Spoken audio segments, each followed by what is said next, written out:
Hello everyone, M Global Study पे आपका स्वागत है। आज हम क्लास नाइन्थ के ब्रीथ चैप्टर का कुछ महत्वपूर्ण एमसीक्यू देखते हैं।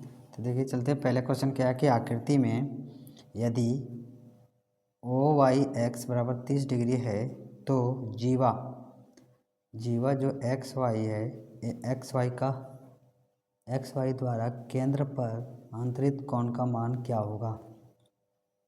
देखिए क्या है, ये दोनों त्रिज्या है ओ एक्स और ओ वाई, ये दोनों त्रिज्या है और ये दोनों क्या होगा, बराबर होगा। इसलिए ये ट्रायंगल क्या हो गया, ओ एक्स और वाई, तो ये दोनों बराबर हो गया। तो इसलिए समद्विबाहु त्रिभुज होगा और समद्विबाहु त्रिभुज के आधार पर के कोण क्या होते हैं, बराबर होते हैं। तो ये 30 डिग्री है, तो ये भी कितना होगा, 30 डिग्री होगा। तो केंद्र पर कितना हो जाएगा, तीनों कोण का योग क्या होता है, 180 डिग्री। तो ये कितना होगा, 30 + 30 60 हो गया, 30 + 30 60 हो गया और टोटल 180 डिग्री होता है। तो केंद्र पर जो कोण होगा, एंगल एक्स ओ वाई का वैल्यू जो होगा तो कितना होगा, तो 180 - 60 बराबर हो जाएगा 120 degree. Option number D correct answer हो जाएगा, क्योंकि ये दोनों भुजा त्रिज्या है और दोनों बराबर होगा। तो ये भी होगा कितना, 30 डिग्री। तो यहाँ केंद्र पर बनाएगा कितना, तो 120 डिग्री का।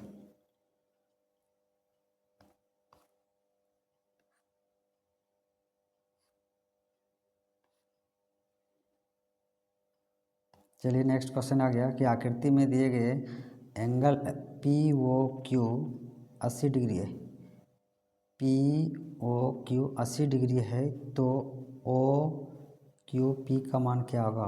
ओ क्यू पी मतलब ओ क्यू पी, इस कोण का मान क्या होगा। तो इसमें भी क्या होगा, ये दोनों त्रिज्या है तो बराबर होगा। तो ये भी एक्स होगा, तो ये भी क्या होगा, एक्स होगा। तो मतलब टोटल कितना, 180 डिग्री। तो एक्स प्लस 80 बराबर कितना हो जाएगा, 180 डिग्री। तीनों कोण के योग के त्रिभुज के तीनों कोण के योग क्या होता है, 180 डिग्री।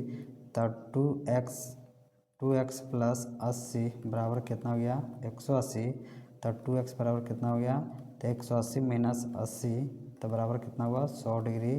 तो 2x बराबर 100 डिग्री, तो x बराबर कितना होगा, 100/2 मतलब 50 डिग्री।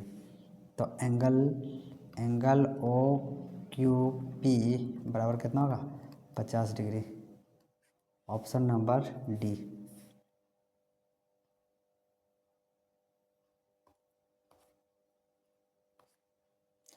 चलिए नेक्स्ट क्वेश्चन है क्या, कि एक वृत्त, किसी वृत्त के केंद्र से किसी जीवा पर डाला गया लंब उसे विभाजित करता है। क्या समद्विभाजित करता है, मतलब एक वृत्त है और इस वृत्त के केंद्र से जीवा पर डाला गया लंब जीवा को क्या करता है, समद्विभाजित करता है, मतलब बराबर दो भाग में बांटता है। तो दो बराबर भाग में बांटता है, तो इसका करेक्ट आंसर क्या होगा, दो बराबर भाग में बांटता है। चलिए नेक्स्ट क्वेश्चन आ गया। नेक्स्ट क्वेश्चन क्या है कि आकृति में यदि C1 और C2 दो सर्वांगसम वृत्त है, यदि CD बराबर 5 सेंटीमीटर है तो AB का मान क्या होगा, AB का मान क्या होगा। देखिए दो जब सर्वांगसम वृत्त होते हैं, तो कब सर्वांगसम होते हैं दो वृत्त, जब दोनों वृत्त की त्रिज्याएं क्या हो, आपस में बराबर हो। दोनों वृत्त की त्रिज्याएं क्या हो, बराबर हो, तो ये दोनों वृत्त सर्वांगसम होंगे। ये दोनों वृत्त क्या होंगे, सर्वांगसम होंगे। अब इसमें गिवन क्या दिया है कि ये दोनों सर्वांगसम है। दोनों वृत्त क्या है, C1 और C2 वृत्त केंद्र वाला, ये दोनों है सर्वांगसम। C1 और C2 दोनों क्या है, सर्वांगसम दिया है। इसका मतलब दोनों का त्रिज्या क्या होगा, आपस में बराबर होगा। तो इसमें CD का वैल्यू दिया है कितना, तो CD का वैल्यू दिया है 5 सेंटीमीटर है ना। तो AB का वैल्यू कितना होगा, 5 सेंटीमीटर। इसका मतलब सर्वांगसम त्रिभुज के संगत जीवाएँ भी क्या होंगे, बराबर होंगे। ठीक है, तो ये भी क्या होगा, सर्वांगसम है, त्रिभुज भी सर्वांगसम हो जाएगा। वृत्त ऑलरेडी सर्वांगसम है, तो ये दोनों का जीवा क्या होगा, समान कोण बना रहा है केंद्र पर समान कोण बना रहा है, ये भी 50 डिग्री बना रहा है, ये भी 50 डिग्री बना रहा है, तो इसका मतलब जीवा भी क्या होगा, बराबर होगा। तो मतलब ए बी बराबर हो जाएगा सी डी और 5 सेंटीमीटर। इसका आंसर जो होगा 5 सेंटीमीटर, सी ऑप्शन। तो ए बी का वैल्यू कितना हो जाएगा, 5 सेंटीमीटर। चलिए नेक्स्ट क्वेश्चन पर चलते हैं। नेक्स्ट क्वेश्चन क्या है कि बोरा की आकृति में यदि ए बी और सी डी दोनों बराबर है तो एंगल सी ओ डी का मान क्या होगा।